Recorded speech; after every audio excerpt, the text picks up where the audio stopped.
Krav Maga Worldwide HQ West LA. I'm at the facility today to check on a few things, and I'm going to make a quick video. These are going to focus on 4 things or 4 drills that you can do at home on your own anytime to keep you sharp and to keep you progressing in your level 1 skills. It's all stuff that level 1 curriculum and techniques work on and build off of, and you have to be proficient on in order to sort of master those skills in level 1 and get to the next level. Footwork, pivoting, rotation, and hand position. So everything in level 1 starts with a fighting stance. Everything in our self-defense and fighting programs and fitness, and you think about bag classes, starts with a fighting stance as well.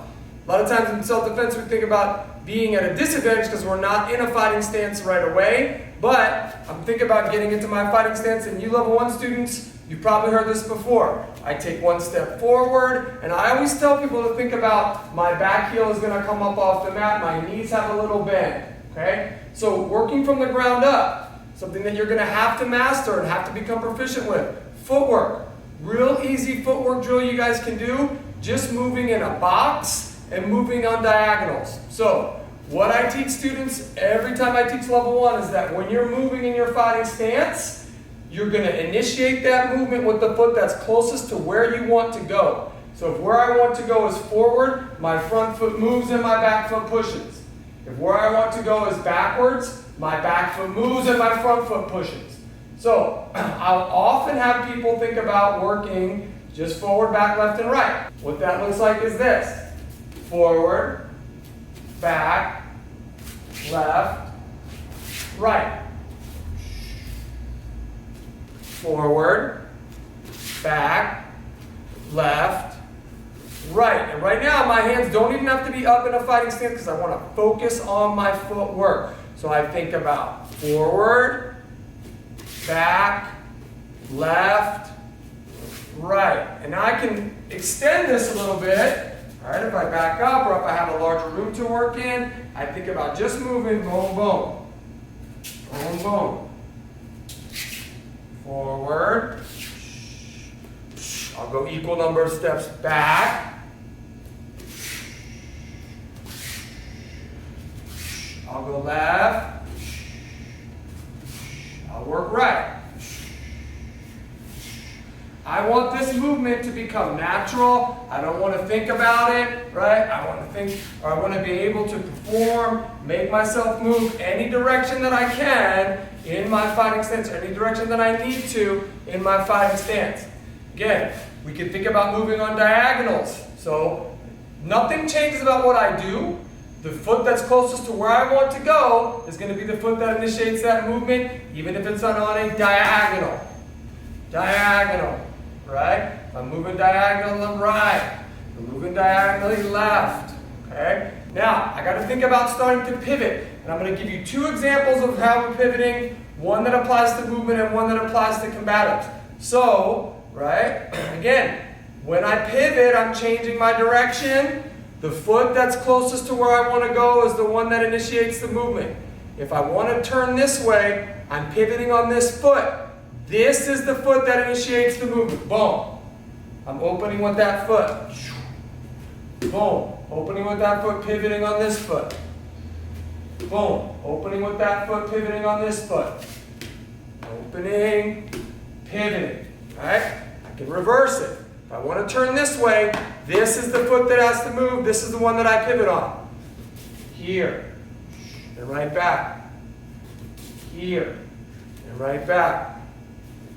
Here, and right back. Real easy, right? You can put this all together, right? No problem, boom, diagonal, right? Maybe I'm pivoting, pivoting, pivoting, pivoting, pivoting, diagonal, diagonal, forward, back, left, and right. And again, not so much concern when I'm working on these drills if my hands are up or down. Right? Focusing on my footwork. So the second application of pivoting is going to apply to sending combatives. Okay? And the one combative that people struggle with a lot and getting down, generating power with is a round kick. In level 1, we've got to learn how to pivot on that base foot when we're throwing a round kick not just to generate power, but to be able to regain our fighting stance and maintain a good position once we get in it. I'm not a super high kicker with my round kicks.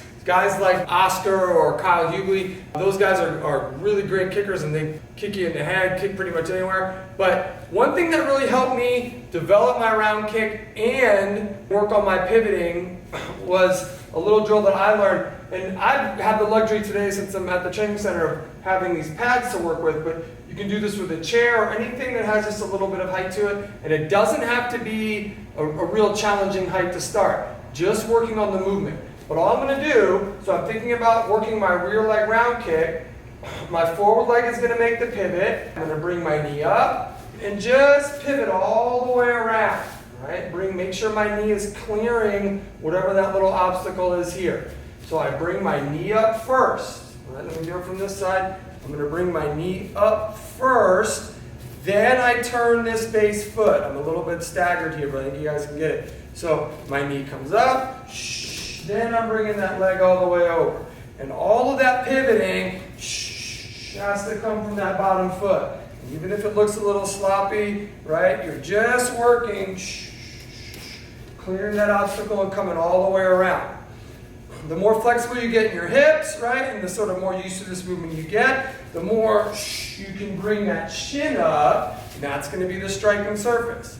Right? But the real important key, guys, the real fundamental skill that you want to focus on is that pivot with the bottom foot. And of course, I would do a few with the other leg too. So we're not so concerned right now with round kick from the front leg, or you can do it with the lead leg. Oh, I didn't clear that one. But, right, think about using the rear leg pivoting on the front leg. Real important skill to get down for keeping yourself sharp or getting yourself really to that level of skill mastery with level 1. It gives a lot of people trouble making round kick. So again, all I'm doing, the base foot is going to pivot, right? And I'm just bringing my knee across. If you want, you get used to it, or you kind of start to develop a little bit, you can throw that kick and let it spin you all the way around. So, right, pivoting real important in this context, as well as in the movement with your fighting stance. Pivoting for combatives. Okay, and specifically the round kick, that gives people a lot of trouble.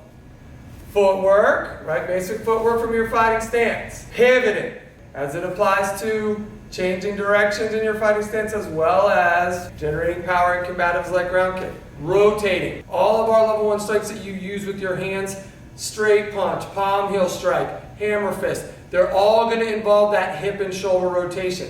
And now pivoting applies to this somewhat too, okay? But what we really want to focus on, and without even using my arms, I think about turning hips and shoulders. What I teach students, or what I tell students in level 1 class all the time, is think about bringing your shoulder to your chin.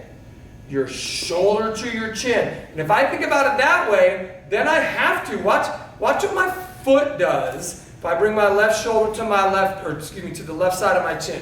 Boom. I have to do this. Now, I'm not super flexible, but if I just do this, my shoulder's not really coming to my chin. I'm using that bottom foot, turning my body. The rotation has got to happen in my hips as well, right? Hips and shoulders. That's where the power in those strikes comes from. So what we want is rotation. Boom, boom. Hips and shoulders. Rotation. Boom, boom. Hips and shoulders. Bring your shoulder to your chin. And now, you can apply this, guys, a couple different ways. You can think about doing this type of drill where you're moving. Think about the first point that we covered, footwork. And now, every step I take, or every second or third step, I will rotate. Rotate, rotate.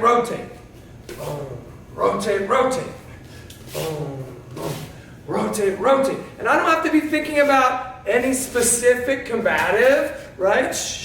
But, right, we just remember, everything comes off of this. Hips and shoulders turning, hammer fist. Hips and shoulders turning, and a straight punch. Hips and shoulders turning, right? Eye strikes or palm heel strikes. Hips and shoulders turning, really important skill. You can apply it while working on your footwork. And of course, you can think about applying it to shadow boxing. But if I'm not working correctly from here, here, and here, then the power's not going to come through here. This is what delivers that strike. This is where the power generates. So I really want to focus on without my limbs first. Then once I've got it down, boom, boom, I will exaggerate those strikes.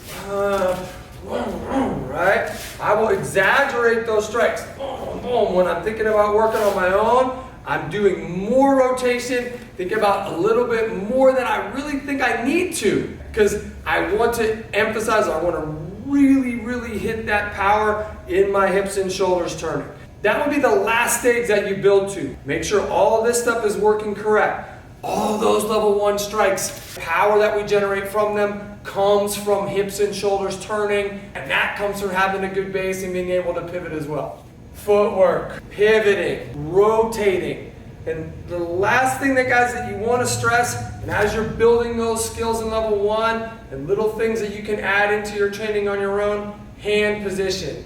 Super important to make it a good habit, something you don't even have to think about. And I'm going to talk about 3 examples. One is just our fighting stance. Every level 1 class we start with going over fighting stance. Put your hands in front of your face. You want your hands between you and the bad guy. This doesn't count. This doesn't count. This doesn't count. So you want your hands open and out in front of your face, in between you and the bad guy. I might be the bad guy in this case, I don't know. So hands in front of your face. Hand position. Real easy to work this in. I'm exaggerating in how much I think I need to have my hands up in front of my face because I want them to always be in the right position. Right? But one of the things I end up asking people in class when they have sort of their hand position is off, I say, where's your face? They point to their face, I say, get your hands in front of your face. So hands in front of your face all the time. Another way that you can think about measuring it, guys, is fingertips about the level of your eyebrows. About the level of your eyebrows, and you want some space between your hands and your face. After you work on making those movement drills, guys, where you're just focusing on your footwork, go back through and do them with your hands exaggerated almost in front of your face. Hands up in front of your face. Hands up in front of your face. Working hands up in front of my face all the time. Key, super important skill, super important good habit to be in for mastering level 1, getting yourself to that next level. The next 2 examples, guys, have to do with making defenses. We use an inside defense against a straight punch that looks like this, right? We're redirecting that straight punch so we can defend and counter with the opposite hand. Now, realistically, covering my head, that's going to work and stop a straight punch here. But Krav Maga principle, always defend and counterattack if we can. That's why we make our inside defense, or we look to make the inside defense against straight punch here. It's not this. I'm not reaching that hand. I'm not swinging that hand. That movement comes from my shoulder, and I'm bringing my hand across my midline, or excuse me, the midline of my face. That's where I want to make that defense. This is the hand position I have to get used to. Not extended here, okay? Coming across my midline, boom, here, boom, here, boom, here. Coming across my midline, so I gotta be kind of disciplined about where my hand position is on inside defense. Hand position, I gotta be disciplined. Fighting stance, boom, boom. Hand position, I have to be disciplined. Inside defense, in order to master that skill for level 1. And you can work on it in the mirror. Boom. Make sure that hand isn't dropping. Look, now my face is wide open to be punched. If I extend that arm, again, I'm wide open on this side to be punched. Think about it as bringing your hands together in the center to pray almost. Boom, but your hand goes past. Or I always say kind of like a door closing, boom in the middle, you're shutting those automatic doors, boom here, boom here. But look at that wall coming across, guys. That's where the defense is. Look at the position of my hand. Hand position, really important. Similar punch defense, 360 defense. We make 360 defense out here. Boom, from here to here. Now again, You'll see covering defenses, that kind of thing, and those can be effective against outside attacks, but we always operate under the principle or the understanding that we don't know what that person might have in their hands. So whatever it is, I don't want it close to me. Something that can reach me, stick me, scrape me, poke me, whatever the case is. This doesn't count. Real close to my body. Look. Right? Again, I'm not super flexible, but you can see the difference between just putting my hand up here and getting my hand outside, creating space between me and whatever it is that's coming at me. If I was in my fighting stance, boom, I would make that defense here. Hand position, where's this hand? 90 degrees, right? I'm making a wall. This hand is up, hand position. Boom, boom, boom, boom. Making space and keeping the opposite hand up. So on 360 defense, I'm practicing kind of two things here. Making that defense to the 7 basic positions that we use and keeping the other hand disciplined in that spot so I'm not doing something like this. Ideally, boom, I would be counterattacking, but when I'm just working on the basics, working on those fundamental skills, I'm keeping that hand up, giving myself the best chance to be able to counterattack off of that defense. 3 things to think about in terms of hand position that we have to master in order to get proficient in all those level 1 skills. Hand position in the fighting stance and hand position when you're making punch defenses. You can put all of that stuff together, guys, when you're drilling on your own. Start with it in pieces. Just work the hand position. Just keep your hands in a good spot. Then start adding your footwork. Then start adding your pivoting for round kicks. Start adding your hips and shoulders turning for your strikes. Those 4 things are really going to help you get to the next level in your level 1 training. Get to the next belt level. When it is time for you to test, there's no question that you've got all those skills down. Think about focusing on those 4 things. Footwork, pivoting, rotation, and hand position. Thanks for checking out my video today, guys. Everybody stay safe. I'm looking forward to seeing everybody back in the training centers very soon.